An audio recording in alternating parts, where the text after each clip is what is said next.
नमस्कार दोस्तों, मेरे चैनल पर आप सभी का फिर से स्वागत है। दोस्तों, आज हम आपको रामायण का एक अनोखा किस्सा बताने जा रहे हैं। जब माता सीता के क्रोध के भागी बने थे ये प्राणी, और आज भी उस श्राप को भोग रहे हैं। यह श्राप उन प्राणियों को दिया गया था जिन्होंने माता सीता और भगवान राम के समक्ष झूठ बोला था। तो आइए दोस्तों जानते हैं इस रोचक किस्से के बारे में। दोस्तों, जब भगवान श्री राम सीता जी और लक्ष्मण जी के साथ 14 वर्ष का वनवास काटने के लिए वन में गए थे, तब अपने बेटे श्री राम के वियोग में उनके पिता दशरथ की मृत्यु हो गई थी। श्री राम के अयोध्या में न होने पर भरत और शत्रुघ्न ने अपने पिता दशरथ का दाह संस्कार किया था। लेकिन राजा दशरथ को सभी पुत्रों में से श्री राम जी अधिक प्रिय थे।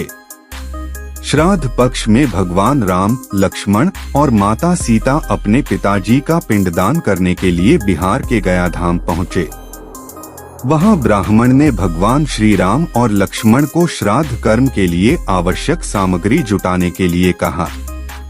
इस पर भगवान राम व लक्ष्मण नगर की ओर सामान लाने के लिए निकल पड़े। ब्राह्मण देव ने माता सीता से आग्रह किया कि पिंडदान का समय निकलता जा रहा है। यह सुनकर माता सीता की परेशानी बढ़ती जा रही थी, क्योंकि श्री राम और लक्ष्मण अभी नहीं लौटे थे। इसी दौरान दशरथ जी की आत्मा ने माता सीता को आभास कराया कि पिंडदान का वक्त बीता जा रहा है। यह जानकर माता सीता असमंजस में पड़ गईं। तब माता सीता ने समय के महत्व को समझते हुए यह निर्णय लिया कि वह स्वयं अपने ससुर राजा दशरथ का पिंडदान करेगी। उन्होंने फल्गु नदी के साथ साथ वटवृक्ष, कौआ, तुलसी, ब्राह्मण व गाय को साक्षी मानकर स्वर्गीय राजा दशरथ का पिंडदान विधि विधान के साथ किया दिया। इस क्रिया के उपरांत जैसे ही उन्होंने हाथ जोड़कर प्रार्थना की तो राजा दशरथ ने माता सीता का पिंडदान स्वीकार कर लिया। माता सीता इस बात से प्रफुल्लित हुई कि उनकी पूजा दशरथ जी ने स्वीकार कर ली है। इसके बाद उनके मन में संशय भी हुआ कि प्रभु श्री राम इस बात को नहीं मानेंगे, क्योंकि पिंडदान पुत्र के बिना नहीं हो सकता है। थोड़ी देर बाद भगवान राम और लक्ष्मण सामग्री लेकर आए और पिंडदान के विषय में पूछा। तब माता सीता ने कहा कि समय निकल जाने के कारण उन्होंने स्वयं पिंडदान कर दिया है।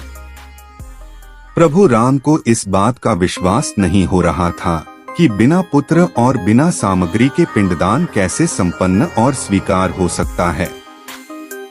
इसके बाद माता सीता ने कहा कि वहां उपस्थित फल्गु नदी, तुलसी, कौआ, गाय, वटवृक्ष और ब्राह्मण श्राद्ध कर्म की गवाही दे सकते हैं।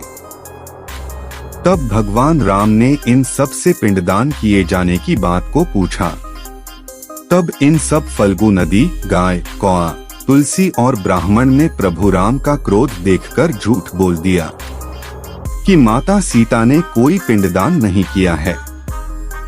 परंतु वटवृक्ष ने सत्य कह दिया कि माता सीता ने सबको साक्षी मानकर विधि पूर्वक राजा दशरथ का पिंडदान किया है।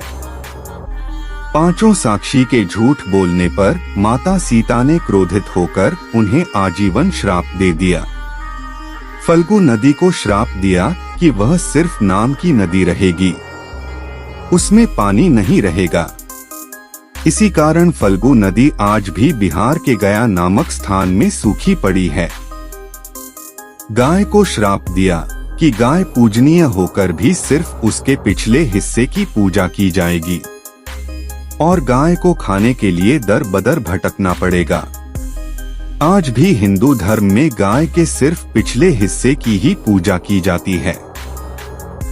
माता सीता ने ब्राह्मण को श्राप दिया कि उसे चाहे कितना भी धन मिल जाए, फिर भी वह कभी संतुष्ट नहीं होगा और उसकी दरिद्रता हमेशा बनी रहेगी। इसी कारण ब्राह्मण कभी भी दान दक्षिणा के बाद भी संतुष्ट नहीं होते हैं। माता सीता ने तुलसी को श्राप दिया कि वह कभी भी गया की मिट्टी में नहीं उगेगी।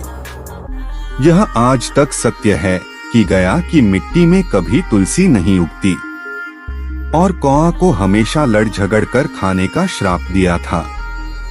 कौआ आज भी खाना अकेले नहीं खाता है। माता सीता ने जहां इन पांचों को श्राप दिया, वहीं सच बोलने पर वट वृक्ष को आशीर्वाद दिया कि उसे लंबी आयु प्राप्त होगी, वह दूसरों को छाया प्रदान करेगा। पतिव्रता स्त्री उनका स्मरण करके अपने पति के लिए दीर्घायु की कामना करेगी।